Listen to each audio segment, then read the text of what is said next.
Alright, welcome everybody. This is House Party 5v5 Saturday League game number 2 of the night. Got ACME Corporation on the blue side and Breaking Bard on the red side. I am your host, Anson. With me, shoutcasting this game, will be Uriel Redeemed, aka Just a Base. Hello, everyone.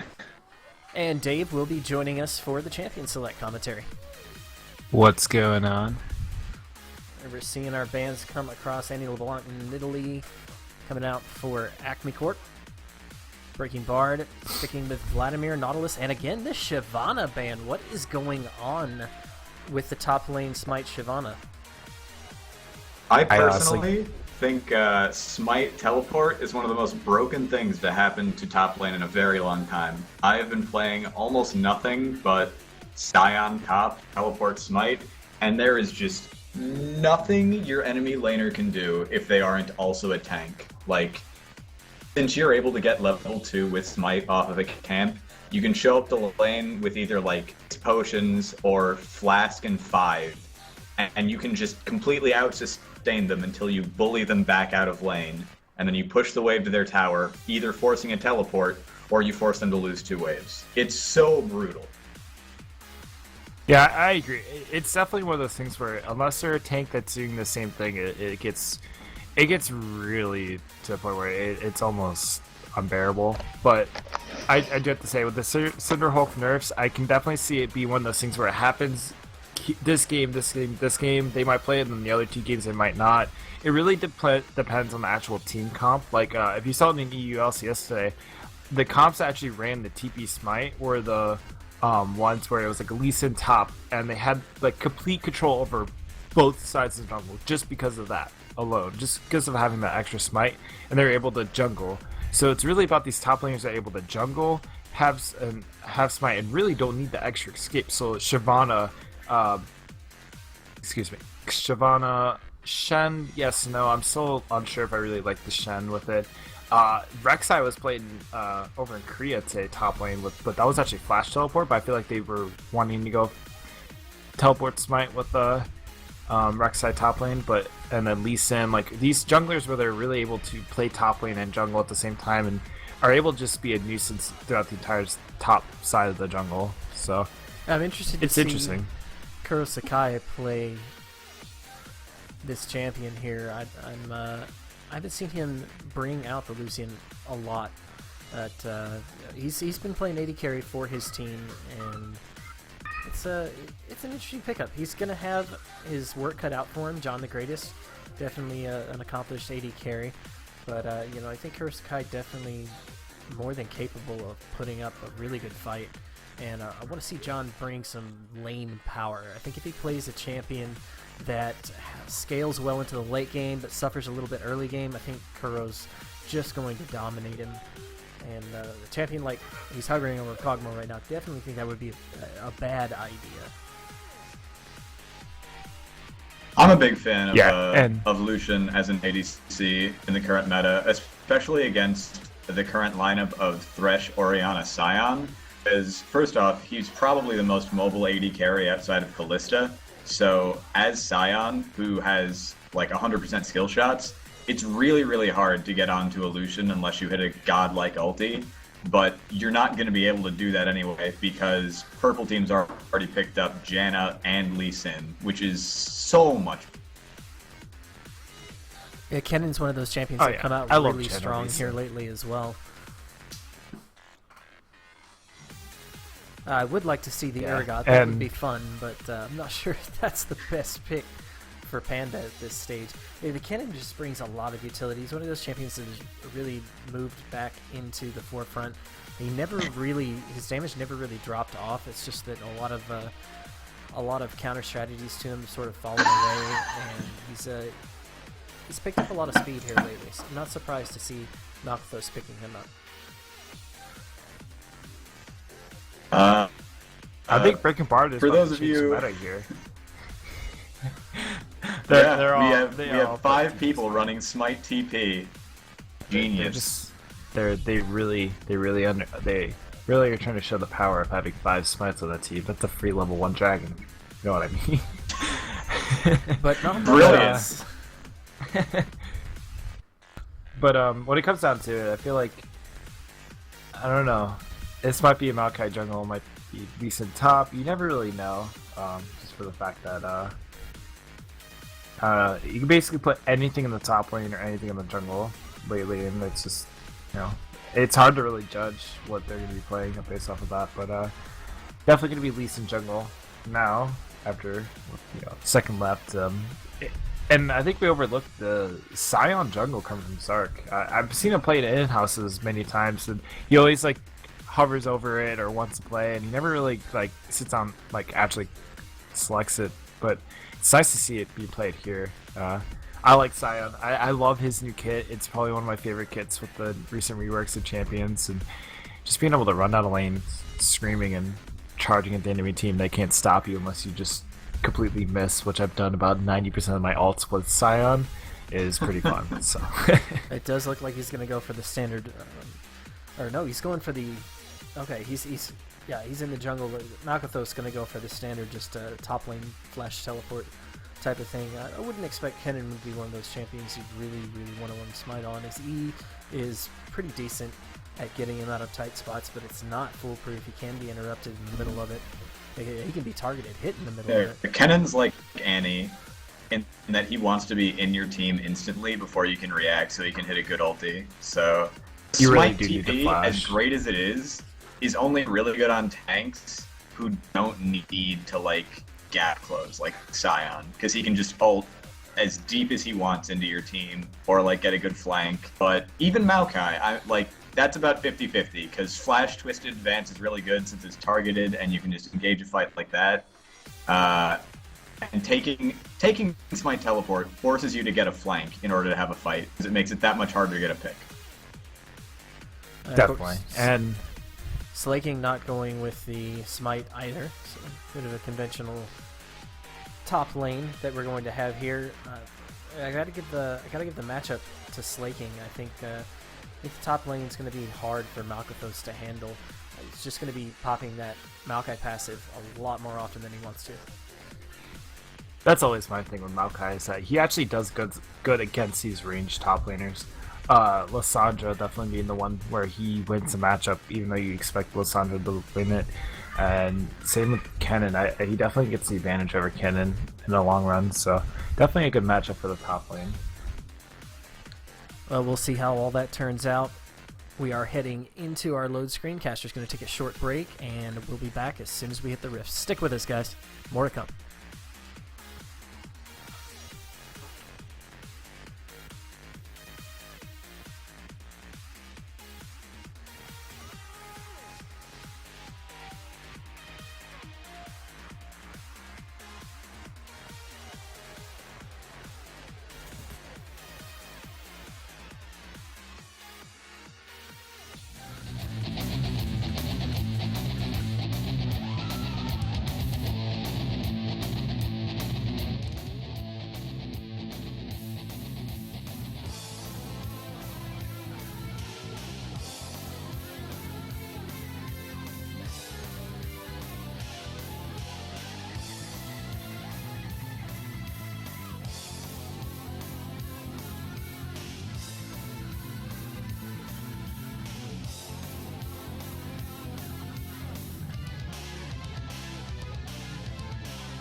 And we are back. House Party 5v5 Saturday League Game 2 of the night. ACME Corp on the blue side, breaking Bard on the red side. And this is shaping up to be quite the match. I am your host, Anson. Be shoutcasting this game alongside my very good friend, Just a Base.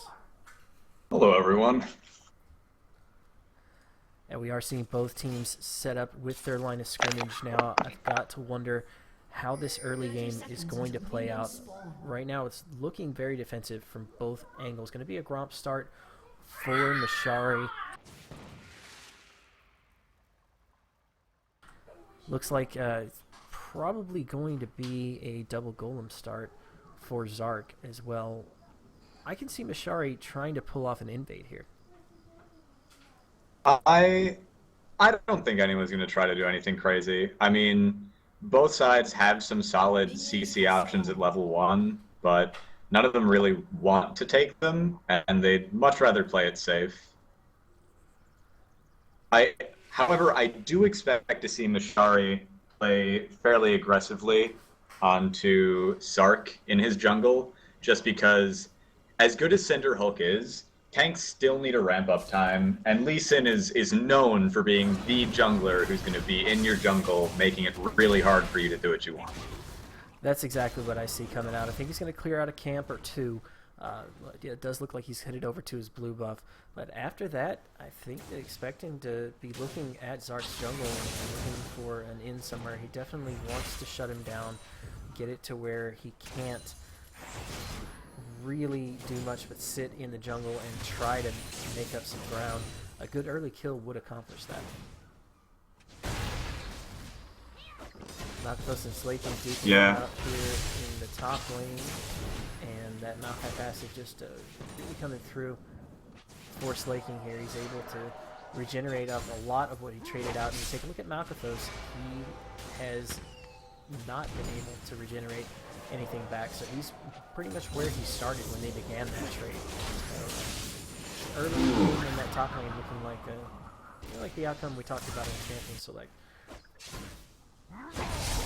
Yeah, and Lucian got a really good combo off with the bonus AD from Janna's shield onto Corki, so John's going to have to already pop his potion. Meanwhile, Kurosakai is sitting nice and pretty. John, he's really comfortable on Corki, which he's going to be waiting for his power spike. But as you can see that he picked up a Doran's Blade this time around. He's been taking a longsword in the lane, and I think he's gotten a lot of fair criticism for that longsword start. And he's switched to doing the Doran's Blade starts. I think that works out a lot better for him. Right now he just needs to bide his time. There's not a lot of trading that he can do back and forth. If he steps in within range of the phosphorus bomb, the team may come out mid here. Zark trying to go in, but Mashari right behind him forces the flash out. Zark coming back with the axe shot, but nobody going to be stepping up underneath that turret. And looks like that was I don't think that flash was that necessary because Boy doesn't have Ignite, and Lee's kick wasn't enough for at least another 2 seconds. But still, Summoner Spell burned. Nice job with the map reading on Mashari's part, being there for the counter gank on the half-health Zark. It was really good timing from him. He stepped in exactly when his team needed him to, and counter gank forced Zark's flash. So all in all, a pretty good success. No surprise to see Mashari on Zark's side of the jungle now. He knows that now that that flash is down, he can just put that much more pressure on him. If Zark walks up to Mashari, it's pretty much over. Yeah. Looks like they're both going to. The trading on the bot lane is quite favorable for Kurosakai, but it's costing him a lot of mana. So Zark, starts moving down as he is now. It might be tough for him to get out of it. He certainly won't be able to trade back. Able to juke the hook though, so Zark shall return to his own jungle and continue massacring innocent woodland animals for profit. That's the best way to do it when you're a jungler. That's what I do. I play the jungle like a top lane, where you just ignore everyone else on the map and you farm. Mobgo's getting a really good hook in here, but unfortunately John's just not healthy enough to contribute to the fight. He ended up taking a lot of harass. Look at that Q coming from Kuro. Oh, God. That's so scary. If Kuro had been, like, super gutsy and flashed forward to get his passive on him, he would have killed John, 100%. Could have been good, but we're seeing the gank come from Zark here.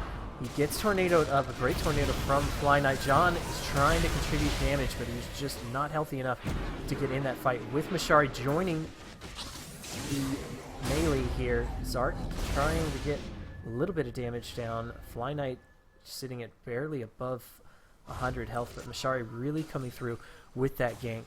Forward breaking Bard just allowed Red Team to get out of that situation, and they were able to pick up a kill during that fight as well. So really good for them. First blood, a bit of a misplay by John. Yeah, John shouldn't have come back. You can't blame him too much for trying, because he wanted to help his team out, but he baited himself. He thought that he could help out, but all he did was give over first blood to Mashari, who I have to give serious props to. His read on the map has been phenomenal. He's never been anywhere that he hasn't needed to be, but he's been everywhere that he's needed to be as well, which is really impressive. It's one of those things about being a jungler. It's without having that vision all over the map, you just have to get into the mind of the enemy jungler, and Mashari's really showing a lot of competence here. He's not spotting Zark out. He doesn't have any boards in that side of the jungle to tell him where the pressure might be coming to. He's just taking a look at the state of the map, seeing where everybody is, what would... Mashari's thinking that to himself, and he's really good at guessing exactly what he would do. So he'll show up to a lane when Zark's not going to be there for a solid gank, or he'll show up to a lane when Zark is going to be there and bide his time for the counter gank. So really impressive coming from him.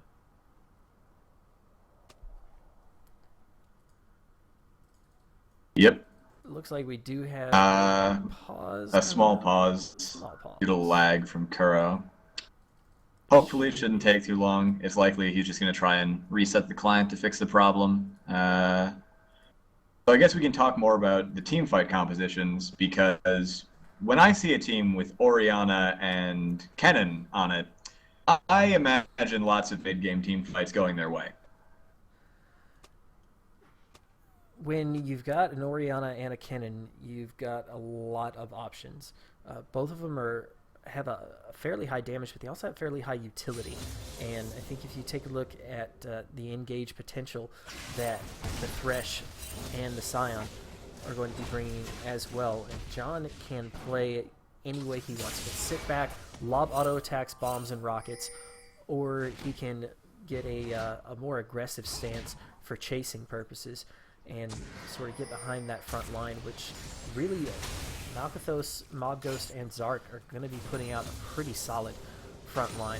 So it's looking like a favorable game for John, but they have to make it out of this laning phase first. So he can go in and hard on a Malkathos here. He has the ultimate turn on. He actually could get this. No, Malkathos using the E to get some distance between him and his opponent, but he's sitting very low. He's going to have to be careful in future engagements. He has teleport up though, so since Slacking just burned his in order to get back to lane and do this, he's going to do the same thing. He's going to back, he's going to buy, he's going to teleport to lane to get all that sweet, sweet CS the top laners love so much. Or he could miss a wave and run and save teleport for a fight down bot, since there is a ward right there. He's teleporting in. Nocto's coming behind, gets the ultimate off, the stun goes on to Kurosakai, the phosphorus bomb going to hit him, the hook misses wide right, but Kurosakai is going to get picked up by Malkathos. That's going to leave Fly Knight to escape, but all in all, a successful use of the teleport bottom lane. At what cost, though? Right now, we've got Slaking in the top lane. That turret is full health, though. Somebody should be able to get to it, but it doesn't look like ACME are going to prioritize that. With the kill they got in the bottom lane and the top laner already down there, looks like they're going to be willing to trade turret for a dragon. Yeah, Breaking Bard absolutely can't contest this because that's Serajity. That's a tough name. Roam down, and Orianna's zone control is just way too immense for targets as squishy as Janna and Xerath to try and walk through. Xerath tried to step up to poke, he'd be placing himself in way too much danger of being unstoppable onslaughted by Scion, or even just hooked by Thresh. Right now, John and Montos want to be thinking about their map pressure. Zard coming in for this mid lane gank. The ball goes on with the shockwave coming back. The last auto attack from Chat is going to take that one out. The kick sending Zard flying, but Sarajity here to provide the assist. Both of them are going to make it out. Mashari just showing up about a second or two too late to that mid lane fight. Ooh, that Oriana hurts. Jeez, she's got like no items. Oh man. That's Raji having the flash out of here. Comes Maokai. With the Lee Sin Q, that's going to be a kill. Going over to Breaking Bard, they even things up, but the gold is heavily in their favor thanks to the farm. Yeah, somehow Ken's teleport got him a kill, but he also had to use flash, which that was a really aggressive flash, by the way. I don't know if he had to flash to get that kill, but it also meant that they lost top tower, and he put himself behind by about 20 farms. So in addition to the bot lane advantage that Kurosakai's got on Lucian, also close to 20 farm, that's nearly 2K at 10 minutes. You know, that's what it's all about in these highly coordinated team games where the players aren't going to be making a huge amount of rookie mistakes, and they're going to have a high level of team communication and coordination here. It's all about getting more than you're giving. Every time you step to take an objective, the other team is going to be looking, how can we make them pay worse than what they got out of this objective? And right now, I think Breaking Bard are doing the best job of that. They've traded the top lane turret for the dragon here and the kill bottom lane, which I think is really working out in their favor. Like you said, with the CS, Zark more than made up what his team lost in gold with that kill bottom lane.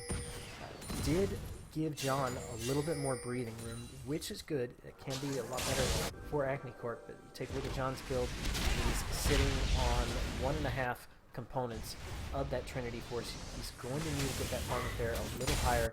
John's one of those guys that is not known for being one of the best farmers in the game.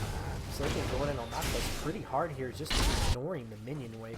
Uses the ultimate to farm off of that one. And just like that, this wave top is already pushed up.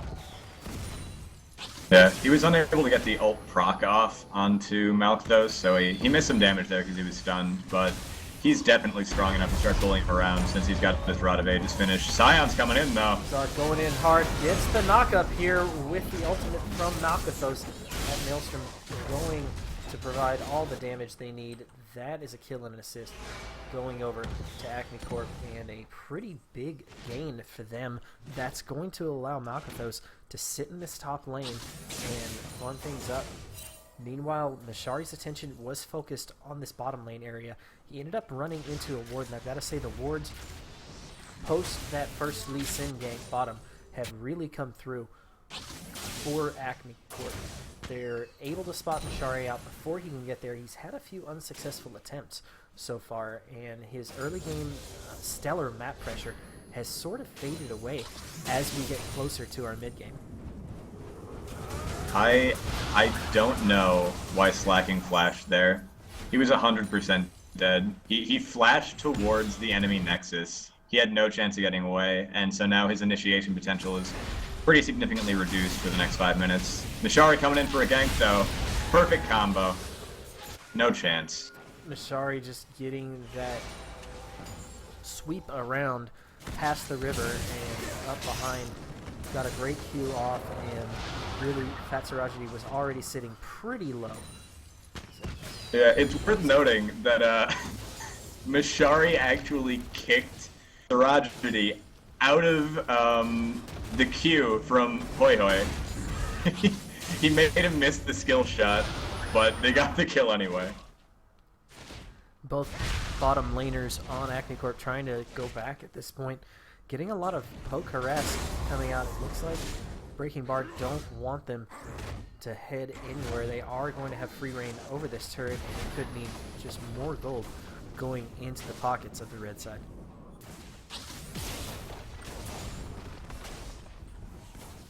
You take a look at the gold right now, it's 2,000, more than 2,000 in favor of Breaking Bard. They have no dragons at this point, and the only turret on the map, so you could argue a fairly even game, but I think the momentum is really swinging Breaking Bard's way. They've come up victorious on the last 3 engages or objectives they've tried to pressure. And, yeah, it's also worth mentioning that Kuro Sakai in particular, itemizing heavily towards the mid game in an attempt to counter John the Greatest, because instead of going for a Shiv, which is, I would say, the most typical item on Lucian, just because of how well it synergizes with the amount that he's dashing, he's going for the R-Pen of a Brutalizer, which will eventually be completed into a Ghostblade, which is a huge amount of armor pen early, and since flat penetration is more effective on low armor targets, it'll do more damage early than late. This dragon fight is breaking out. Zark going in hard. Doesn't find his target here. That ultimate is going to be down. Fly Knight gets hooked. Mothros with great hook there. Noctos is going in. Decides to flash backward, firing off the abilities of Breaking Bard. Falling apart here. Mashari finds one on the back line and takes him out. John the Greatest is taking a lot of damage here. Breaking Bard turning this fight around. End up picking up 1, picking up 2. Fly Knight next up on the chopping block. Zark flashing to grab that one. Noctos getting a lot of attention from Hoi Hoi here. Mashari is going to have to back out of this one. He's going to try to provide some damage on the sides or some pressure. Nope. Zark is not content to fight this one 1v1 with Mashari potentially lingering around to get an execute Q off. Otherwise, a great fight coming out. Kuro Sakai is a god. In the middle of that fight, he got surrounded by Sark and knew he was dead, so he dashed into the fight even further so he could guaranteed get a kill onto John. And if he hadn't done that and John had survived, there's no way at all that Breaking Bard doesn't get aced. The fight just looked really scattered and dispersed for them from the beginning, but I think, again, Mashari, with careful target selection on the backline, he was able to take out Fat Sirajadi there, and just a lot of really good focus from Breaking Bard in that team fight really turned it around. I think if ACME Corp would have played that one a little tighter, they would have been able to keep John a bit better protected. Fly Knight should have come backwards here, and Fat Sirajadi coming up with the assist on his partner, but that's going to allow Breaking Bard to reposition themselves now. This dragon is live. Both sides are in contention for it, and it's anybody's game, surely. Ults are back up again. Jan is the only one who has a huge ult that's really missing, because the box isn't actually that big. Zark turns on the ultimate, misses with it, gets the knockup on the Mashari, but Kuro distancing himself very well from the rest of this fight. He's up on the front line now. He's got no front line to protect himself. Fly Knight just gonna be food for whoever decides to actually, no, she's gone. ACME Corp chasing him down pretty hard here. They turn around. Shari and Slaking are coming in, trying to provide damage. A great shockwave provides the crowd control here. Kuro Sakai has brought up the back side though, and blue team are on the run. Red team, several members that are very low though. Not sure they can keep this up. Man, that was really, really messy. So, Breaking Bard got split really badly by Sark's ultimate. He was able to just run directly at 3 members, and Hoi Hoi did no damage for like the first 20 seconds of the team fight when they were just chasing Kuro around. And then once Janna got caught out, they didn't have the necessary peel, which stopped Hoi Hoi from really going deep, and Hoi Hoi accidentally shot one ult charge at his feet. No kills there, just a little bit more harass. That is going to be a dragon for Breaking Bard. They even things up 1-1 in that regard. And take a look at the map.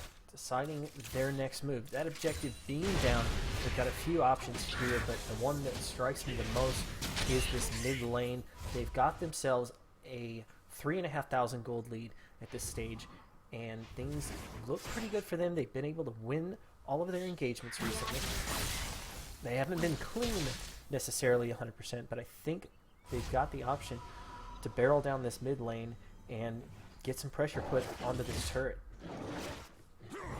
Yeah, it's really important for ACME that Tragedy hits his ults, because in the first dragon fight, Mishari focused him, and he never got a chance to get a good ult. He just didn't use it at all. And in that fight, he only got 2 people, and you can see the impact it made. Like, the damage wasn't huge yet, because Orianna, her ult is great, make no mistake, it's an amazing teamfight ult, but it isn't until she has upwards of 2 to 3 items that it actually starts doing huge damage, like you would expect out of a big AP carry ult. But even just the slight damage and the slow it provides is a huge, huge thing in ACME's team comp, because they have so much skill shot based CC that even just slowing an enemy could mean that they get knocked up by Sark or hooked by Mob Ghost, and that provides an opportunity for ACME to put so much more harassment down onto one target, just being slowed by the shockwave.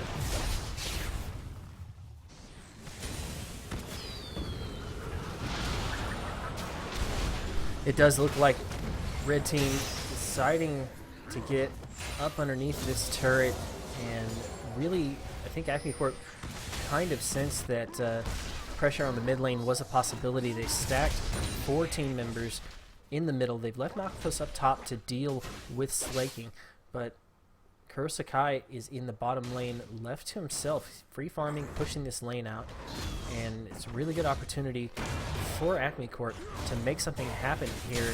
Kuro has the turret under immense pressure, but he can't. ACME is getting absolutely out-rotated. They tried to stop slacking top, since both teleports were up. The classic saying is go for the source of the global to stop it, because if you go somewhere else, then they can just use the global, and suddenly you're outnumbered. But they spent so many resources top that it allowed Breaking Bard to get position on mid, and then rotate bot, where Kurosakai was already pushing.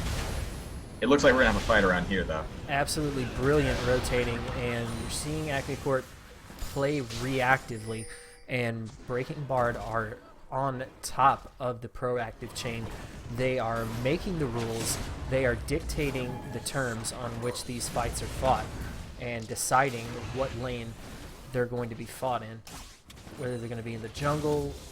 The Breaking Bard is just on top of the decision making here, and they have got ACME on the ropes. Orianna's positioning is a little aggressive right now. She doesn't know that she's seen, but she's right next to a ward, and it's pretty dangerous to try and aggress onto a Lee Sin without any support. All of Red Team hidden by the fog of war from blue now. They know they're right around the corner. They don't necessarily see them. Looks like Mishari going to get spotted out. And Breaking Bard just going to back up off of this one. A successful turret defense from ACME Corp, but nobody ended up falling in any engagement there. So just going to leave both sides to head back and buy up and take a look at the map once again. Looks like not going to be very much action until we see that breaking point. Both sides are still in contention for this, and that means they have to respect each other. They can't just pull off some crazy dives or crazy split push strategies. They've got to play conservatively, but at the same time, both of them are looking at each other, staring the other down, seeing who's going to blink first. I think a real big team fight breakout is what we're going to see in our next engagement, and I think the results of that team fight are going to dictate the state of the rest of this game. Well, Dragon's in 40 seconds, which is absolutely when the next fight's going to be, because both teams' objective control has been pretty top-notch. They know exactly what's at stake, And even if you choose not to go for the dragon like Breaking Bard did for the first one, they got an entire tower out of that. 100-0 top tower and a 20 CS lead onto Maokai. That put them in a really good position for the second dragon, because the 6% ADAP isn't a ton at like 12 minutes, or 18 minutes rather. But the 1,000 gold helps a team immensely. The extra levels and experience Maokai got from splitting helps him immensely, considering he wants to sit in the enemy team for as long as possible. It does look like Breaking Bard's going to start this dragon off. Nope, they were hitting a ward. It's tough because the speed shrine is in favor of ACME. Teleport used. Zark turning on the ultimate, goes in on the Slaking here. Mashari gets hooked from the side. That could be bad for him. The blade backwards going to hold him in place with the exhaust. That's going to be the kill. Going over to ACME Corp. Slaking is on the run now. Fat Sirajidi is in the middle of the fight. The Janna ultimate from Fly Knight going to provide the disengage, but the shockwave backwards going to pick up another kill, and that is a 3-4 nothing exchange in favor of ACME Corp there. Absolutely brilliantly played by them. They did everything they needed to in that fight and just split the focus away from Breaking Bad. Slaking gonna get picked up here as well, and that is just gonna be more turret pressure. Complete turnaround for ACME Corp. That fight was a tragedy. So Kuro Sakai had just hit 2 items right before this dragon. That was like a big thing. He finally got Eye Edge and his Ghost Blade, and he was going to really start cleaving into people because no one has any armor except for the tank and the top laner. Like, he would just shred through Orianna, shred through Corki, and cull them just completely out of the game. However, Mashari was forced off into the right because Sion was unstoppable slotting directly into the choke. And that meant that the only target Kuro Sakai could auto-attack was the Sion, who has Cinderhope and a Frozen Heart. And he got like 3 autos off that whole fight. Hoi Hoi was similarly zoned. He got very little off. He got like a Q and his ulti. It was just an excellent zone control on the part of Zark and Malthos and Mob Ghost. They provided so much threat that the carries of Breaking Bard were never allowed to step up and deal any damage, while Sirajidi and John could just use their ball placement mechanics and their missiles to deal damage from afar really safely. It's a really... I'm impressed that Sirajidi was gutsy enough to flash over the wall into the enemy team so that he could hit an Ori ult to finish off Kuro Sakai. That was really gutsy. Yeah, got a lot of gutsy players on both sides here. I think they're willing to take these calculated risks to get them where they want to go. And you're not going to see a whole lot of them come into play, but I think when you do... The dragon did go over to Acme, though, so if Kuro Sakai and the rest of Breaking Bard don't want to fall behind, they're going to have to try and contest. Oh, but another ultimate mid forces a flash out of Hoi Hoi. That's pretty good. Azerath with no flash is horribly, horribly immobile. And the gold lead is also decreased. It was 2,000 at about 10 minutes, time to about 5,000, and has now fallen to about 1,500.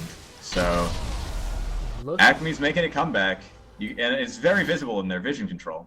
They have so much vision all over the map, but particularly inside Breaking Bard's jungle. Hey, take a look at the wards. It's really a great game as far as vision control goes. Okay. And it looks like Breaking Bard is going to be positioning for a siege mid. They do have the teleport advantage for a little while longer, so they could potentially threaten a flank, but they're forced to back off.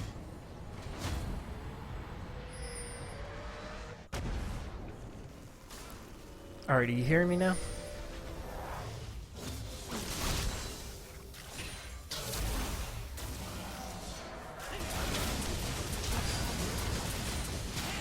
dear. Breaking Bar doesn't have any vision on Sark. He finally walks into view, but he's already behind the entire team.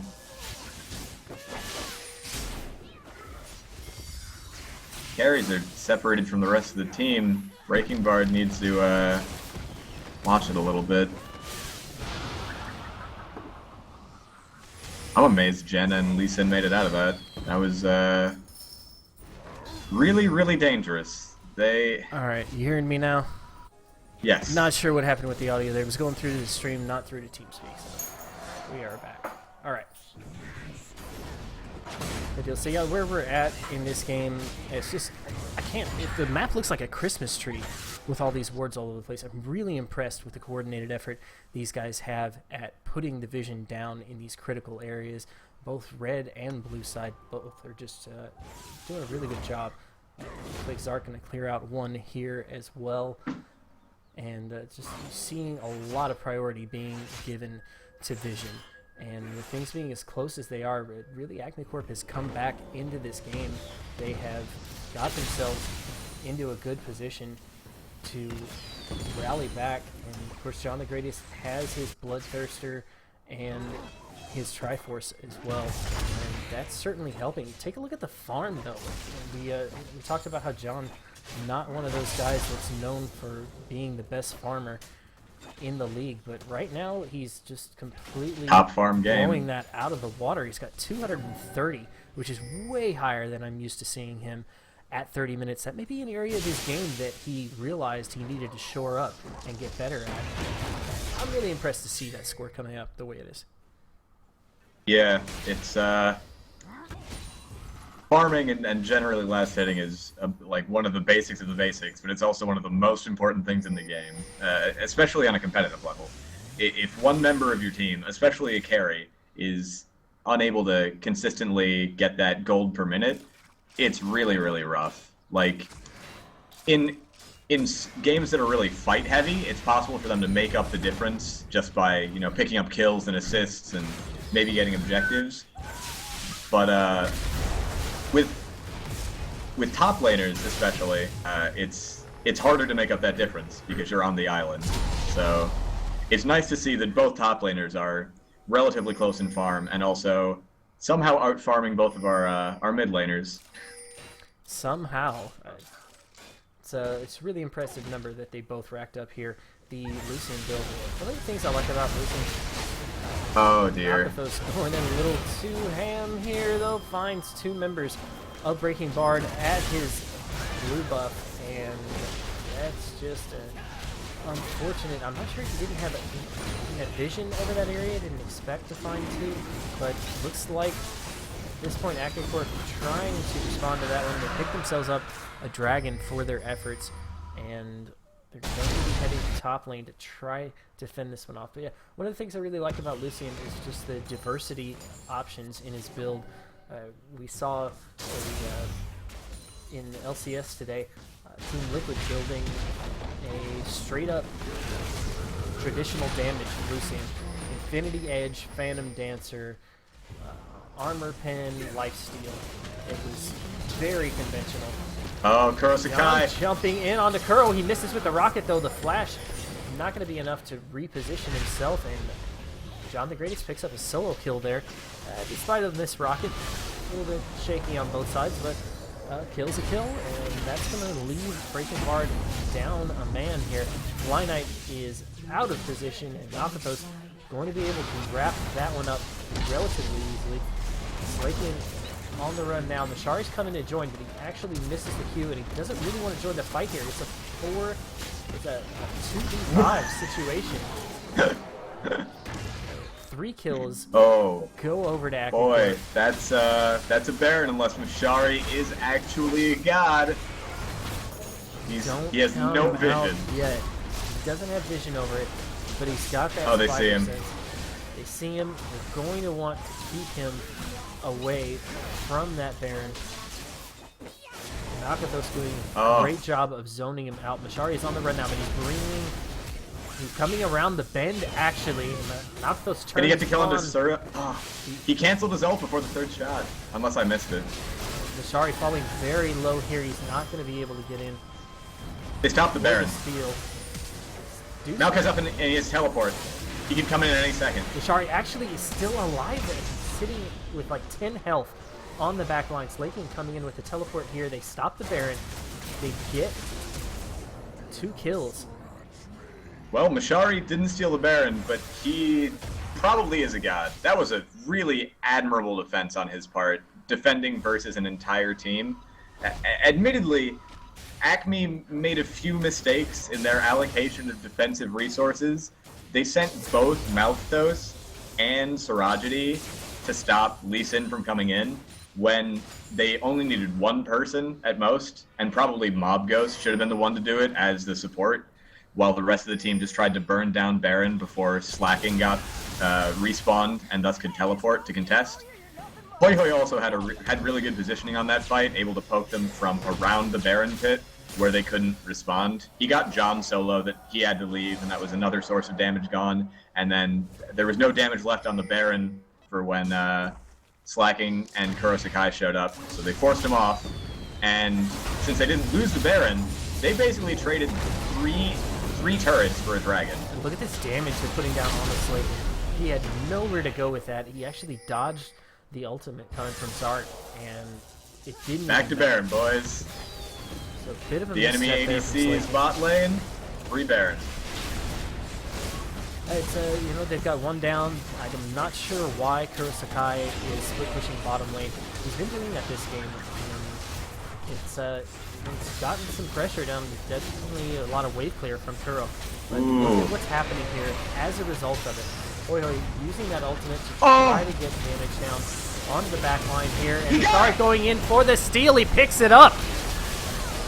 Breaking Bard turning this fight around. Patsaraji is on the run. John the Great is going to be the next one to fall. Zark behind the line here. If Fly Knight gets the slowdown onto him with the tornado knockup. Patsaraji is still on the run. Kuro Sakai coming in with Mashari here. The Smite is going to be able to pick up that kill. Zark Mashari is a god.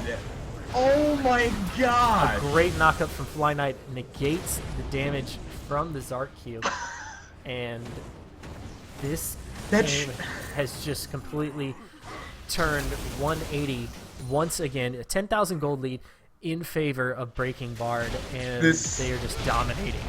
This game is unwinnable, just about for ACME Corp. Down 10k, they lost a 4v5 Baron that was basically a 3v5 Baron, and they got aced doing so. Now they lost an inhib, Dragon's up in a minute, so all Breaking Bard has to do is push in mid and bot, and not let Hoi Hoi get caught, because that would be awful, and then just take the Dragon when it's up.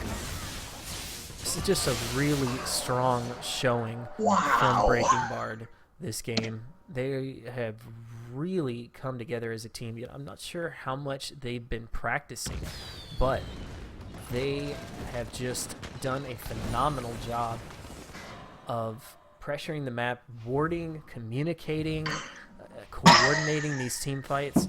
It's just it's been an amazing thing to see here. I don't. Anson. Yes. Can you do me a favor and just double check that I'm not seeing things? What is the first item in Mashari's inventory? Well, that would be an ohm record there. Okay, I just wanted to make sure. No, your eyes are working just fine. Wow. So we're gonna have to actually keep an eye on that and see if it comes to be relevant or not, or if it's just maximum disrespect. I mean, it isn't strictly a terrible item. It's not an item I would almost ever build on like any champion, but it does provide some armor, which he doesn't really. Okay, no, it's a BM item. I take it all back. It's a BM item. There's going to be another dragon going over to Breaking Bard as they continue their steamroll through this game. They had a really good opening game as well, where they beat the Thunder Ducks, and coming into this week as strong as they are, if they can take this game, they're definitely in the contention as one of the strongest teams, one of the front runners for the championship. Just haven't seen this level of coordination and really individual skill come through quite yet. We've seen a lot of really good showings but Breaking Bard really coming out on top and showing what they're made of here. They've got a little stretch left to go, and right now ACME Corp do not want to give them that last inch of the mile. Baron's falling off, so it's much harder for them to poke. They can certainly. Mobghost just ate the culling on the back there, and Hoi Hoi using his ultimate to pick up the kill, and that has to be the last nail in the coffin for ACME Corp. Right now, Breaking Bard do not want to push this very hard. Just wait for the minions to come up. The top lane is pushing. Yeah, they're already there. This turret is all Slacking really has dead. to do is body block Sark. He tries to get an unstoppable onslaught onto the carries, and then there's literally nothing ACME Corp can do. Mashari just kicking away Malkathos. Come on, there. Home wreck them. To give his team Home wreck them. more time. I don't even think he knows he has the active. He's not using it. Malkathos going in for a last-ditch effort here. He's actually going to pick it up on Mashari. And Zark swinging the axe around. Gets Hoi Hoi here. This could be a good turnaround. Malkathos puts on the Zanya's hourglass. Does get knocked up, so Kuro Sakai goes in there for the kill. He's getting some great damage. The flash, the play backwards is going to come through, but Zark not going to remain healthy enough. Has to go back for the heal here, but Fatsarajity has joined his team as well, and they have fended off what looked like sure death. Oh, and he's dead. A very nice. What? And actually ends up Oriana? picking up the kill after he comes out of the hook stun. Still a horrible position for our blue team to be in. I don't think ACME Corp is going to be able to fend this off. They've got minions all over the base. Slaking is pushing this top lane back out. It was the only lane that was pushing in favor of ACME Corp. And with 2 inhibitors down, Baron is a minute and a half away. I see Breaking Bard biding their time, waiting for the Baron to come back up. They've been so cautious this game. There were plenty of opportunities where they could have tried for a tower dive. They could have been more aggressive, decided to get 2 turrets instead of 1, but they've taken their time this game and played it very methodically. And I expect to continue seeing them doing that and continuing to mount their gold lead. It's still about 10,000 gold, even though the kill separation is only 4. Yeah, it's I'll definitely agree that Breaking Bard was has been playing very measured and careful, with the important exclusion of that last push. They went full YOLO for no reason, just because they thought they were super far ahead. But Flash Cannon ulti is pretty strong, especially when Mashari's already spent his kick. So a really good ult for Malkathos was enough to give ACME Corp a chance to make a second last stand. Well, we'll see if they're able to pull things off. It's going to be really hard for them with one of their Nexus turrets down. Right now, Breaking Bard had been hesitant to dive underneath 1 turret, but if that's the last turret standing between them and the Nexus, I think we're going to see more of the ham we saw from them in the last team fight. Zark looking for an in here. Right now, he really wants to pick off the priority target with his ultimate and allow his team to follow up with that, but it doesn't look like Breaking Bard. They just need to wait it out opportunity while Slacking takes top, because the minions are already on the mid turret, and he's on the top inhibitor. So, yeah. The rest of ACME has to pull off to deal with that, and they get a free turret. Oh, there we go. There's the active. And there's the ultimate. Zark going in on Kuro Sakai, gets a good amount of damage and knockup, but Kuro looks like he's going to be able to walk away from this one. Mobghost is trying to provide the damage, not nearly tanky enough to get the crowd control off, and Kuro's just firing away from the back line. John the Greatest is getting harassed by Mashari. Mashari in his face. Malkathos going to use the Slicing Maelstrom with the Zanya's Hourglass to get more damage off. Fly Knight gets torn in half by John. John jumped in the middle of the back line to get that kill on the support, though. That is not good news for his team. That leaves Kurosakai to clean up. He'll still be around.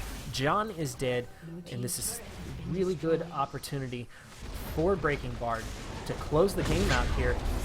Look at Slaking. He is just surviving everything Zark is throwing down at him. Has the ultimate turned on, and I don't think there's anything that they can do about it at this point. Kurosakai, hit the Nexus, Kurosakai. A lot of damage here, but Slaking is so tanky. Actually, there we go. Flashing away here, and Slaking pretty much 100-0ing that turret all by himself. He's a professional. He's a top laner. He's here to get objectives and end the game. I want to touch on that last fight just really quickly before we cut, because Stark got a phenomenal ultimate onto Kurosakai, who is absolutely the guy you have to shut down. He's basically full build. He has everything you could want. He's putting out tons of damage, tons of burst, tons of sustained damage, and Stark hits him with his ultimate. He channels his Q, gets the second knockup. By himself, he has taken Kuro down to half health, and John the Greatest valks to try and get Hoi Hoi. I don't want to blame him, because Hoi Hoi is also doing a ton of damage, but you really, as an AD carry, have to focus on hitting what the tanks are CCing. If he had literally just, like, Phosphorus Bomb, Missile Barrage, Sheen Proc autoed him, that is almost certainly a dead Kurosakai. And because he didn't die, and he has so much lifesteal from the Bloodthirster, and he's got the cleanse from the Quicksilver Sash, he was able to recover from the fight and sustain off of the enemies, eventually killing John the Greatest when he tried to Valken again and clean up Kurosakai, only too late because there was no CC on him. It certainly was a great game. I think a few missteps by John. I'm really impressed with how he's kept his farm up, but a few missteps here and there